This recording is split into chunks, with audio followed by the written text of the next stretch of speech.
30 এপ্ৰিলৰ পৰা 4 মেলৈকে 5 দিনীয়া বিস্তৃত কাৰ্যসূচীৰে মৰাণ থানা তিনিআলিত নৱনিৰ্মিত শ্ৰী শ্ৰী মা কালী, সিদ্ধি হনুমানজী আৰু শিৱ পৰিবাৰৰ মন্দিৰ স্থাপন কৰা হৈছে। ৰাতিপুৱা এই মন্দিৰ শুভ উদ্বোধন কৰে অসম চৰকাৰৰ সন্মানীয় কেবিনেট মন্ত্ৰী শ্ৰীযুত বিমল বৰা ডাঙৰীয়াই। আমাৰ কলযাত্ৰা আছিলে, অসংখ্য ভক্তগণ আহি ৰবি ষষ্ঠী সৰোবৰৰ পৰা পানী তুলি আনি আমি মা কালী মন্দিৰত প্ৰৱেশ কৰি আমাৰ নীতি নিয়ম কৰিলোঁ।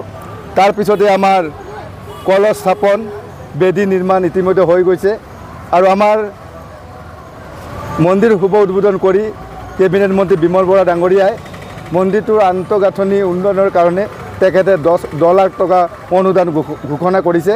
গতিকে আমি অতিকৈ আনন্দিত।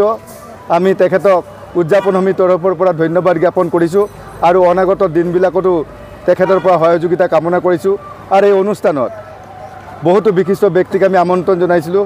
অসম চৰকাৰৰ কেবিনেট মন্ত্ৰী যোগেন মোহন ডাঙৰীয়াও আহি পৰিভ্ৰমণ কৰিছে মন্দিৰৰ, তেওঁ পূজাও কৰিছে, বিমল বৰা ডাঙৰীয়াই পূজা অৰ্চনা কৰিছে আৰু অসমৰ বিভিন্ন জাতীয় জনগোষ্ঠী সংগঠনৰ প্ৰতিনিধিবৰ্গকো আমি আমন্ত্ৰণ জনাইছোঁ যাতে সকলোৰে সহযোগিতাৰে এই মন্দিৰ নিৰ্মাণ কৰা হৈছে আৰু আমি সকলোৰে সহযোগিতা কামনা কৰিছোঁ।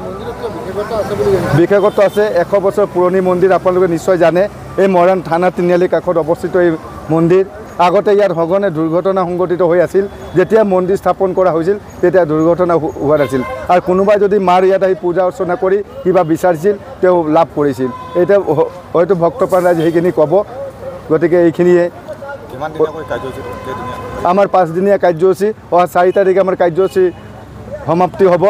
অহা 4 তাৰিখে 8 বজাত, পুৱা 8:30 বজাত মা কালীৰ প্ৰাণ প্ৰতিষ্ঠা কৰা হ'ব। তাৰ পাছত ইয়াতো যজ্ঞও হ'ব, মা কালীৰ বিভিন্ন বিধি নীতি নিয়মেৰে পূজা অৰ্চনা হ'ব। তাৰপিছত বিয়লি 4 বজাৰ লগে লগে আমি বিশেষভাৱে আমন্ত্ৰণ জনাইছোঁ অসমৰ বিভিন্ন মঞ্চত টোকাৰী গীত পৰিৱেশন কৰি অসমৰ ৰাইজৰ মৰম বুটলিবলৈ সক্ষম হোৱা স্বনামধন্য কণ্ঠশিল্পী কমলাকান্ত গগৈৰ গীতৰ শৰাই আছে। আমি সেই সকলোৰে উপস্থিতি আৰু সহযোগিতা একান্তই কামনা কৰিছোঁ।